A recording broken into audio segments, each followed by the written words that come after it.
Looks like someone forgot her team building exercises. I'm not apologizing for not wanting her here. You know, Stefan just brought her here to make it seem like he's moving on. He wants you to think that he's over you, and he wants me to think that I can't get under his skin. You know, you're right. With any luck, I'll only have to tolerate her for a few more days, and then we'll find the cure, and I'll never have to deal with her again. Human Rebecca. Can't imagine her without fangs. You know, you've never talked about what you'll do with the cure once we find it. Will you take it?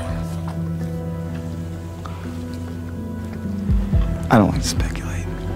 Hi everybody, I'm Peter Travers, and this is Popcorn, where we tell you what happens in the pop culture. That's why it's popcorn, everybody, and you have just seen a scene from season 4 of The Vampire Diaries, which nobody is allowed to know anything about it.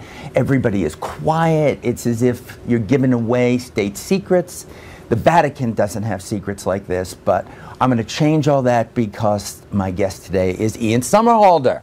Welcome. Good to see you, my friend. Welcome. Good to see you. Thank you for having me. Tell us everything that happens until the end of season 4. Now, we just expose everything. We just discussed. Well, you just discussed the fact that we can't. So maybe what we should do is we should do this from the Vatican, and we'll unlock the secrets of both.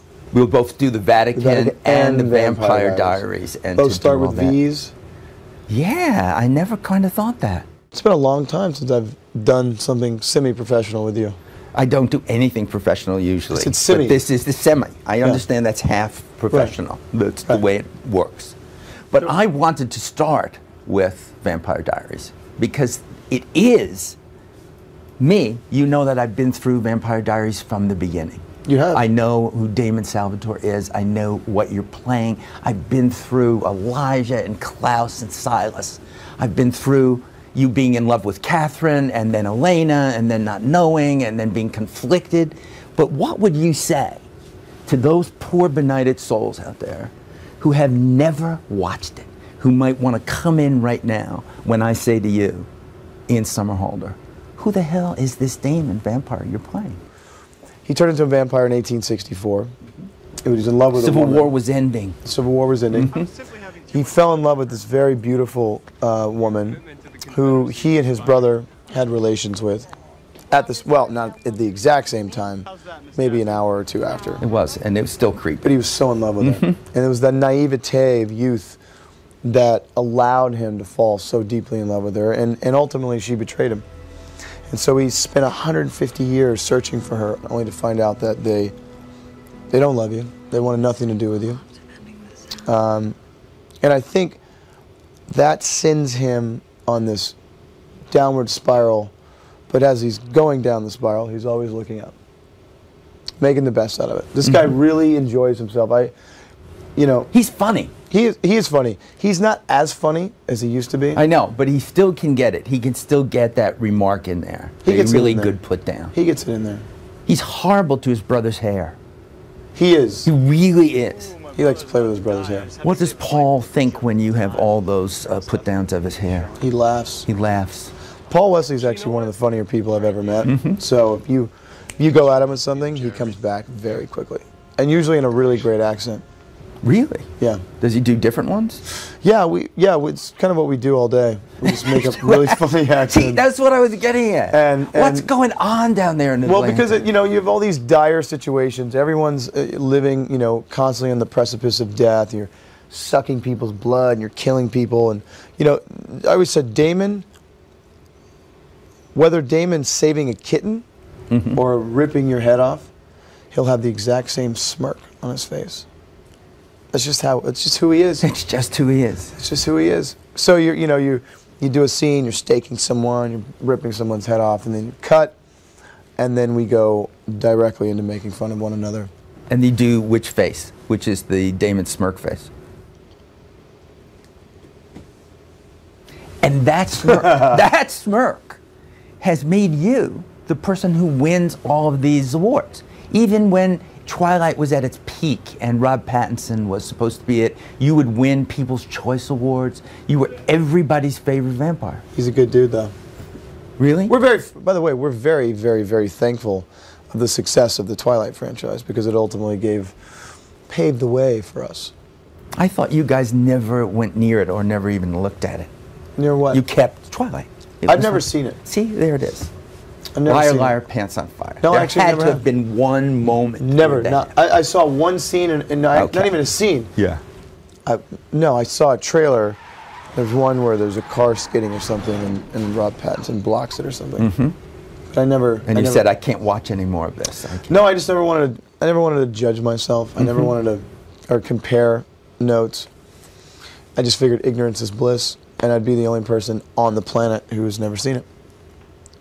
I take pride in that. I think you should. I think this is a good thing you heard it here. It's never going to happen, even when Vampire Diaries is no more, which I can't imagine happening.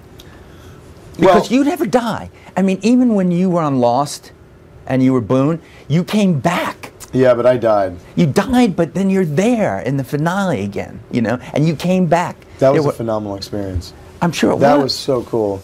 You know, after the 6-year run of that show, that final scene with everyone was heartbreaking. You know, these people are like my family, so we were all there. It was definitely last day of school kind of stuff. But Terry O'Quinn playing the guitar, everyone singing, you know. Any Kumbaya was... We Kumbaya. I bet I have video. Happened. Why isn't that on the DVD? I'll email it to you. Would you? Yeah. Yes, okay. All right. I won't say anything more about it, except I want to say about Boone, again, a guy who is screwed up in many ways. I mean, he's in love with his sister. That's always a problem. I think it is. That's always a problem, no matter what you do. Even for vampires, it's a problem, I think. Yeah. I mean, good thing Damon didn't have a sister. He might be in love with her. I mean, he loves his brother, but he's not in love with his brother. But there was an episode, a recent episode, where the brothers have this conversation about Elena. Yeah. And it's beautiful. It's really well done. Well, thank you. Yeah. You know what? There is some great stuff between the brothers. I think, especially now, we're in search of this cure. And if, by the way, I say cure 900 times a day. Do you? So if you find me going in roundabout ways to describe it without actually saying it, yeah. Let's look up some synonyms. Yeah. That the boys, they have these very choice little bonding moments over this whole thing with Elena, but Damon doesn't want her to take it, and Stefan does. So there's that really great kind of push and pull with the two of them. You know what I mean? Well, there's the push and pull. That's the emotional thing. But the thing that happens to people like myself who watch this is that we believe everything is true. We will talk about the sire bond like there is such a thing. There is, actually. I mean, well, that's what I worry about you. You guys are in Atlanta. You're saying this all the time about the cure. Only one can have it. One can have it. You know, and you're believing it, aren't you? Yeah. This is the kind of life that you're living. I can make you believe it here. How often are you with the therapist? Yeah, is this it? Done. You believe it. Oh, I really do. How often am I with a therapist? Yeah, about living that kind of a life. This is my therapy.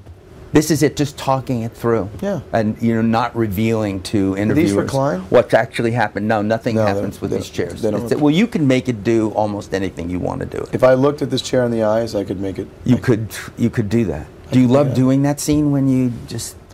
It is fun. It's highly manipulative and a little fun. All you need is Peter, Travis. That's all you need. Peter's all you need.